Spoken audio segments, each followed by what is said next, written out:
37-99% દર્દીઓ જે હોસ્પિટલમાં ભરતી હોય છે ને એને વિટામિન ડીની કમી એટલે કે ડેફિશિયન્સી આવે છે.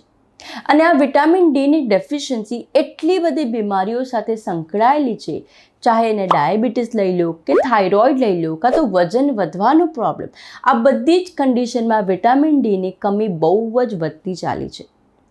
અનફોર્ચ્યુનેટલી આ વિટામિન ડીની જે ડેફિશિયન્સી છે કાં તો ઓળખાતી જ નથી અને અગર ઓળખાઈ જાય તો એને ટ્રીટ નથી થતું. અને આ બે કારણોને લીધે એ બીજી ઘણી બધી સમસ્યાઓ લેતું આવે છે. કયા કયા રીઝન છે જેને લીધે આપણા ભારત દેશમાં વિટામિન ડીની કમી આટલી વધતી ચાલી છે? હું જ્યારે પેશન્ટ જોઉં છું, લગભગ 99% બધા જ પેશન્ટમાં વિટામિન ડી ઓછું જ હોય. અને પછી પેશન્ટ પૂછે કે ડૉક્ટર અમારું વિટામિન ડી ઓછું કેમ છે? તો આ વિટામિન ડી તમારા એકલાનું ઓછું નથી, આપણા ભારતમાં લગભગ બધા લોકોનું ઓછું થતું ચાલ્યું છે અને એની પાછળ ઘણા બધા કારણો છે. કયા કારણો છે આજે એના વિશે વાત કરીએ. નમસ્તે દર્શકો, સ્વાગત છે તમારું આ યુટ્યુબ ચેનલ ઉપર. હું છું તમારી હોસ્ટ ડૉક્ટર તન્વી મયુર પટેલ, મુંબઈથી. ઓકે, ના ઘણા બધા કારણ છે. સૌથી પહેલું કારણ છે લિમિટેડ સનલાઇટ એક્સપોઝર. એનો મતલબ આપણી જાતને સનલાઇટ એટલે કે સૂર્યપ્રકાશથી બરાબર એક્સપોઝ જ નથી કરતા. જી હા, આ સચ્ચાઈ છે અને આ મેજર રીઝન છે. ઓકે, વિટામિન ડી એટલું સસ્તું છે કેમ કે એને લેવા માટે આપણા બોડીને કાંઈ વધારે મહેનત નથી કરવી પડતી, જેના વિશે આપણને ખબર પડે. કાંઈ પૈસા ખર્ચવા નથી પડતા. આ free of cost by mother nature આપણને સૂર્યપ્રકાશની કિરણોથી મળે છે. પણ આપણે ખેંચી નથી શકતા કેમ કે આપણે સૂર્યપ્રકાશમાં બહાર જતા જ નથી. ઓકે, નાના ગામડાઓમાં વાત કરીએ તો મહિલાઓ વધારે પડતું ઘરનું કામ કરતી હોય એટલે એનું સનલાઇટ એક્સપોઝર ઓછું છે. હા, ખેડૂતનો જે વર્ગ જે છે જે જાય છે એની આપણે વાત જ નથી કરતા. આપણે બાકીનું જે જનરલ પોપ્યુલેશન જે ખેતીકારીનું કાર્ય નથી કરતા એની વાત કરીએ છીએ. ઓકે, મોટા શહેરોમાં જોઈએ તો જે માણસો છે એ ઓફિસોમાં કામ કરતા હોય છે તો એ પણ આખું ક્લોઝ એન્વાયરમેન્ટ હોય છે, એસી ચાલતા હોય, અને મહિલાઓ ઘરમાં હોય છે, હાઉસવાઈફ હોય છે. મોટાઓનું તો છોડો, આજકાલ નાના બાળકો પણ બહાર નથી રમવા જતા. નાના બાળકો પણ મોસ્ટ ઓફ ધ ટાઈમ ઘરની અંદર બેઠા હોય, વિડીયો ગેમ રમે કે ટીવી જોતા હોય, કાં તો પછી અલગ અલગ એપ્લિકેશનથી કમ્પ્યુટર જોઈ રાખતા હોય. તો એ લોકોનું પણ બહાર જવાનું ઘટી ગયું છે. પહેલાંના ટાઈમમાં લોકો રવિવારે બહાર પિકનિક પર જતા, હા, પાર્કમાં જતા, બીચ પર જતા. હવે રવિવારનો મતલબ ઇન્ડોર પ્લે એરિયા થઈ ગયું છે, કાં તો પછી મોલ છે. ઓકે, તો અગેન એ એક્સપોઝર ઘટી ગયું છે. નાઇટ ટાઈમ શિફ્ટ વર્કર એટલે ઘણા લોકો જે રાતના કામ કરતા હોય, ઘણા બધી પોપ્યુલેશન છે, ડૉક્ટર્સ છે, નર્સ છે, પોલીસ કર્મચારી છે, એરપોર્ટ પર ટ્રેનના સફરવાળા, ઘણા બધા જે પ્રોફેશન છે એ નાઇટ શિફ્ટ વર્કર છે. અને એ લોકો કેમ કે રાતના જાગે છે એટલે આપણા શરીરનો જે મેલાટોનિન હોર્મોન જે છે, જે રાતનો હોર્મોન છે, જે સર્કાડિયન રિધમ રેગ્યુલેટ કરે છે, એમાં ડિસ્ટર્બન્સ આવે અને એને લીધે વિટામિન ડીના એક્ટિવેશનમાં પણ પ્રોબ્લેમ આવે છે. તો અગેન એ લોકોનું સનલાઇટ એક્સપોઝર ઘટી જાય છે કેમ કે રાતનું આખું કામ કરે છે તો દિવસના સ્વાભાવિક છે સૂઈ જશે, હે ને? તો સૌથી પહેલું રીઝન છે સનલાઇટ એક્સપોઝર ઓછું છે. અને જો બાય ચાન્સ તમે સનલાઇટમાં એક્સપોઝ થયા પણ તો શું થાય? તો સૌથી પહેલાં પોલ્યુશન, વાતાવરણમાં એર પોલ્યુશન એટલું વધી ગયું છે, સ્મોગ આવી ગયો છે અને એને લીધે સૂર્યપ્રકાશની જે યુવી રેઝ જે છે એ આપણી સ્કિન પર પહોંચી જ નથી શકતી અને એમાંય પણ કોમ્પ્રોમાઇઝ થાય છે અને એને લીધે આપણી સ્કિન એટલું સફિશિયન્ટ વિટામિન ડી બનાવી પણ નથી શકતું. બીજું રીઝન છે, જેવું આપણે બહાર જવાની વાત કરીએ, તડકામાં જવાની વાત કરીએ તો લોકો બહુ મોટા લેયર લગાવીને સનસ્ક્રીન લગાવે, વિચારે કે ચામડી કાળી પડી જશે. અમસ્તું આપણા દેશમાં ગોરી ત્વચાનું એક અલગ જ ફેડ છે અને એને એમ લાગે કે આપણે તો સ્કિન કાળી પડશે એટલે બહુ મોટા થિક લેયર સનસ્ક્રીનના લગાવશે, જે અગેન વિટામિન ડીથી તમને ડેફિશિયન્ટ કરશે. ઓકે, અનધર રીઝન છે ક્લોધિંગ. જ્યારે બહાર જઈએ તડકામાં, ઓકે, હું તો મુંબઈ શહેરથી છું એટલે અહીંયા આટલું ટુ વ્હીલરનું પ્રચલન નથી, પણ જ્યારે હું ગુજરાત વિઝિટ કરું છું ત્યારે લોકો જ્યારે ટુ વ્હીલર પર જતા હોય, ખાસ કરીને લેડીઝો, તો આખું ખાલી આંખ સિવાય આખું બોડી જ કવર્ડ હોય. ઓકે, હાથ સુધી ગ્લવ સુધી પહેર્યા હોય બિકોઝ એટલું હાર્શ તડકો છે, આઈ કમ્પ્લીટલી અન્ડરસ્ટેન્ડ.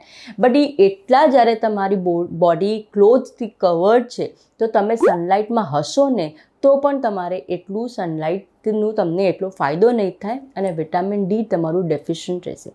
આ સૌથી મોટું રીઝન છે વિટામિન ડીની ડેફિશિયન્સીનું. ઓકે, બીજું કારણ છે એ છે કે આપણું food limitation. Okay, vitamin D જે છે ને એ બહુ જ ઓછું ફૂડ પ્રોડક્ટ્સમાં હોય છે અને જો એ ફૂડ પ્રોડક્ટ્સમાં હોય છે તો વધારે કરતાં એ ડેરી પ્રોડક્ટ્સ અને નોન વેજીટેરિયન જેમ કે ફેટી ફિશ છે એવામાં હોય છે. હવે મોસ્ટ ઓફ ધ ટાઈમ અગર આપણે વેજીટેરિયન હોય છે તો આ બધા ફૂડ આઇટમ્સ નથી ખાતા. અને જ્યારે ડેરીની વાત કરીએ તો ડેરીમાં પણ આપણે દૂધનું જ્યારે સિલેક્શન કરીએ આપણને લાગે કે ફૂલ ફેટ ક્રીમવાળું જે દૂધ હશે એ વધારે જાડા કરશે એટલે આપણે ટોન્ડ મિલ્ક, ઓકે, લો ફેટ મિલ્ક લે જેમાં વિટામિન ડીની માત્રા ઓર ઘટી જાય છે. એટલું જ નહીં, મશરૂમ જે છે જેમાં બહુ વધારે સારું યુવી એક્સપોઝર થઈને સારું હાઈ વિટામિન ડી કોન્ટેન્ટ છે, ઘણા ખરા લોકો વિચારે છે કે આ પણ એક નોનવેજ ફૂડ છે, એ નથી લેતા. તો આવા આપણા પોતાના ફૂડ રિસ્ટ્રિક્શન્સ પણ બહુ વધી ગયા છે. ભારત જેવા દેશમાં સૌથી વધારે આપણે શું ખાઈએ છીએ? દાળ, હે ને, બધી પલ્સીસ, લેગ્યુમ્સ થઈ ગયા, વીટ અને ઘઉં અને રાઈસ. ઓકે, આ જે ખાવાનું છે એમાં વિટામિન ડીની માત્રા બહુ જ ઓછી છે એટલે આપણું પ્રીડોમિનન્ટલી ખાવાનું આ ફૂડ પ્રોડક્ટ્સવાળું છે. એટલું જ નહીં, ફોર્ટિફાઈડ કરેલા ફૂડ પ્રોડક્ટ્સ માર્કેટમાં મળે છે જે અનફોર્ચ્યુનેટલી આપણને એટલું અવેરનેસ નથી અને લોકો એટલું ખાતા નથી. ઓકે, હાઈ ફાઈબર જ્યારે તમે ફૂડ ખાઓ તેમાં ફાઇટેટ અને ફોસ્ફેટનું લેવલ એટલું વધારે હોય જે વિટામિન ડીને વ્યવસ્થિત કામ જ કરવા નહીં દે. એટલે ઘણા બધા આપણા ડાયટરી રિસ્ટ્રિક્શન્સ પણ છે જેને લીધે આપણને વિટામિન ડી વ્યવસ્થિત રીતે મળતું નથી. ઓકે, બીજું એક ફેક્ટર છે એ છે કે આપણી skin pigmentation. Okay, by nature આપણું જે સ્કિન જે છે એશિયન ટોન થોડું વ્હીટિશ છે એટલે થોડું ડાર્ક સ્કિન કોમ્પ્લેક્શન છે અને એટલે છે કેમ કે આપણા સ્કિનની અંદર એક મેલાનિન નામનું જે સ્કિનનું પિગમેન્ટ છે એની માત્રા વધારે હોય છે અને આ મેલાનિનનું પિગમેન્ટ જે છે એ વ્યવસ્થિત રીતે યુવી લાઇટને એબ્ઝોર્બ કરવામાં પ્રોબ્લેમ કરે છે અને એને લીધે પણ આપણને વિટામિન ડીનું ડેફિશિયન્સી બીજી કમ્યુનિટી અને બીજું પોપ્યુલેશન કરતાં થોડું વધારે છે. Right, another reason is a sedentary lifestyle અને lifestyle factors. Okay, sedentary lifestyle બેઠાડું જીવન છે અને ઓફકોર્સ બેઠાડું જીવન છે તો આપણું વજન વધવાનું અને જેટલું વજન વધશે એટલી વિટામિન ડીની ડેફિશિયન્સી વધતી ચાલે છે. ઓકે, વિટામિન ડી ખાલી વિટામિન નથી, એ એક હોર્મોન પણ છે અને આ વિટામિન ડી જે છે એ ફેટ સોલ્યુબલ વિટામિન છે એટલે કે ચરબીમાં એ ઓગળે. ઓકે, તો એનો મતલબ શું છે કે જે લોકો જાડા છે, ઓકે, જેનું વેટ વધારે છે એ લોકોમાં વિટામિન ડીની ડેફિશિયન્સી પણ બહુ જ વધારે હોય છે અને એ લોકોને વિટામિન ડીની જરૂરત પણ જે હેલ્ધી બિલ્ટવાળા જે વ્યક્તિ છે એના કમ્પેરેટિવલી બહુ વધારે હોય છે. ઓકે, અનધર રીઝન ઇઝ એજ. જેમ આપણે એજ કરતા જઈએ એ જ પ્રમાણે આપણી જે સ્કિન છે, આપણી બોડી છે એમાં સર્ટન કેમિકલ્સમાં ચેન્જીસ આવે જેમ કે 7D હાઇડ્રોકોલેસ્ટ્રોલની માત્રા ઘટીવા માંડે જેને લીધે વિટામિન ડી વ્યવસ્થિત રીતે બને નહીં. ઓકે, અનધર એક રીઝન છે એ છે જેનેટિક ચેન્જીસ. ઓકે, વિટામિન ડીની મેટાબોલિઝમ એની એક્શનમાં આપણા જે ક્રોમોઝોમમાં રહેલા જીન્સ જે છે એ બહુ જ ઇમ્પોર્ટન્ટ રોલ પ્લે કરે છે. ઘણા ખરા લોકોના આ જે જીન્સમાં પણ વેરિએશન આવેલા છે અને આ જેનેટિક વેરિએશનને લીધે ઇવન ધો આ વ્યક્તિઓ વ્યવસ્થિત રીતે સનલાઇટમાં એક્સપોઝ છે એ લોકોની બોડી એટલું વિટામિન ડી નથી બનાવી શકતા અને એ લોકો સાદા લોકોના કમ્પેરમાં વધારે વિટામિન ડી ડેફિશિયન્ટ હોય છે.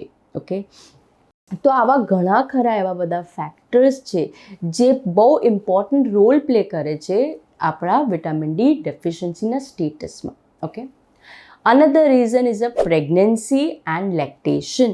જી હા, અગર જો મહિલા ગર્ભધારણ કરતાં પહેલાં જ વિટામિન ડીની જો કમી હશે એના બોડીમાં તો એને આગળ ચાલતા અને એના ઓફસ્પ્રિંગ એટલે એના બાળકમાં પણ પ્રોબ્લેમ આવી શકે કેમ કે વિટામિન ડી જે છે એ કેલ્શિયમની હોમિયોસ્ટેસિસ માટે બહુ ઇમ્પોર્ટન્ટ છે. બોન્સ ડેવલપમેન્ટ જે બાળકના થવાના છે 9 મહિનાની અંદર એના માટે વિટામિન ડી બહુ વધારે લાગવાનું છે અને જો એવી સિચ્યુએશનમાં માતાનું જ વિટામિન ડી ઓછું હશે તો પ્રોબ્લેમ થશે. બચ્ચું આવી ગયા પછી જ્યારે માતા દૂધ પીવડાવે છે, બ્રેસ્ટ ફીડિંગ, લેક્ટેશનનો પીરિયડ છે, અગેન વિટામિન ડીની જરૂર વધારે છે. તો આવા જે ક્રિટિકલ ટાઈમમાં અગર વિટામિન ડીની કમી રહેશે તો ઓર પ્રોબ્લેમેટિક છે.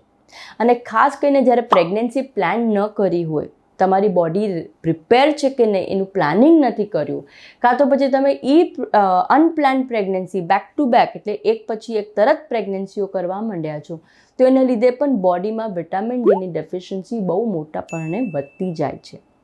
Okay, other factor is a socio economic factors. લોકોને એ ખબર જ નથી કે વિટામિન ડી જરૂરી છે, શેના માટે જરૂરી છે, એને કેવી રીતે લઈ શકાય અને એના માટે સપ્લિમેન્ટેશન પણ જોઈએ. આ જે અવેરનેસ જે છે એ જ ઓછું છે. એને લીધે જ વિટામિન ડીની ડેફિશિયન્સી અંડર ડાયગ્નોઝડ રહી જાય છે અને અંડર ટ્રીટેડ રહી જાય છે. અને જો બાય ચાન્સ કદાચ લોકોને ખબર પણ હોય તો ઘણા બધા બીજા પણ સોશિયલ ઇકોનોમિક ફેક્ટર્સ આવી જાય, જેમ કે આજુબાજુમાં તપાસ નથી થતી, તપાસ થાય તો કયા ડૉક્ટરને બતાવવું, કઈ દવાઓ લેવી, તપાસણીને પૈસા લાગે. તો આ બધા ફેક્ટર્સ પણ ધ્યાનમાં રાખીને આપણા દેશમાં ખાસ કરીને રૂરલ એરિયામાં પણ આપણને લાગે કે ગામડાના વિસ્તારોમાં લોકો બહુ જ હેલ્ધી છે, પણ એ કોન્સેપ્ટ ધીરે ધીરે ઘટતો જાય છે. ગામડાઓમાં રૂરલ એરિયામાં પણ એટલા જ પ્રોબ્લેમ જોવામાં આવે છે જેટલા મોટા શહેરો અને અર્બન પોપ્યુલેશનમાં. તો એની પાછળ પણ આ બધા ફેક્ટર્સ રોલ પ્લે કરે છે.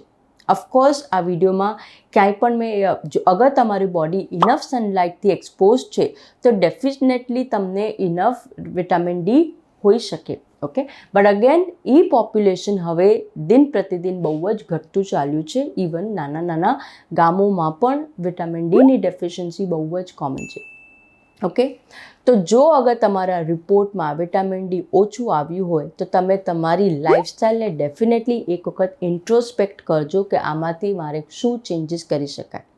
સૌથી ઇમ્પોર્ટન્ટ, સૌથી ફ્રી ઓફ કોસ્ટ જે ટ્રીટમેન્ટ છે એ છે સનલાઇટ એક્સપોઝર. જાઓ તમે પોતાની સ્કિનને સનલાઇટથી, સૂર્યપ્રકાશની રોશનીથી એક્સપોઝ કરો. ફ્રીમાં મધર નેચર વિટામિન ડી બનાવી દેશે અને તમને પ્રોબ્લેમ નહીં આવે. કેવી રીતે રાઈટ રીતે સન બાથ લેવું એના માટે મેં ખાસ એક અલગ વિડીયો બનાવ્યો છે. તમને જોયો તો એ વિડીયો જોજો, તમને ખબર પડશે કે કેટલા વાગે સૂર્યપ્રકાશમાં બેસવું, કેટલી વાર બેસવું, શું કરવું એ ટાઈમે. એ બધા જ વિશે મેં ડિટેલ વિડીયો બનાવ્યો છે. તમને એનાથી પણ ઘણી જાણકારી મળી રહેશે. ઓકે, તો હું આશા કરું છું આજના આ વિડીયો પછી તમને કંઈક નવું, સાચું અને સરળ માહિતી મળી. અગર જો વિડીયો પસંદ આવ્યો હોય તો લાઇક બટન પર જરૂર ક્લિક કરજો. અને જો તમને લાગે કે તમારા કોઈક સ્નેહીજનોને ફાયદો કરશે તો એને આ વિડીયો ફોરવર્ડ કરવાનું ભૂલતા નહીં.